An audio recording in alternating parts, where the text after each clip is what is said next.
Nani actually షోలో ఒకటి చెప్పాడండి, అరే నువ్వు జోక్ వేసినప్పుడు అది జోక్ అని తెలిసినట్టేరా, లేకపోతే తెలియట్లేదు ఎవరికి అని చెప్పాడు. మీ కామెడీని ఎక్స్ప్లెయిన్ చేయడానికి కొంచెం ఇంప్రూవ్ అవ్వాలంటారా?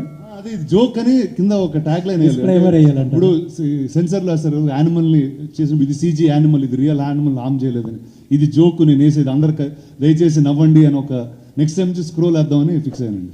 ఐఫా అనేది ఒక నేషనల్ ప్లాట్ఫామ్ అండి. ఎంతోమంది స్క్రిప్ట్ రైటర్స్ రీడింగ్ సెషన్స్ తర్వాత మా వరకు వస్తూ ఉంటుంది.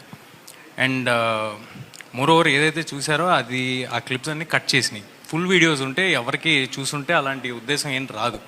బట్ అయినా అవి రానా గారు క్లియర్గా నా మీద వేసిన జోక్స్ అందరికీ అర్థమైంది కాబట్టి it was taken in a fun way. అది నా మీద వేసిన జోక్స్ కాబట్టి. నేను అందరి హీరోలతో చిన్నప్పటి నుంచి పనిచేస్తూ పెరిగాను. నాకు చాలా క్లోజ్ రిలేషన్ ఉంది అందరితో. ఎందుకు ఎవరినైనా లో లైట్లో అలా మాట్లాడదామనే ఆలోచన కూడా నాకు ఎప్పుడు రాదు. It is a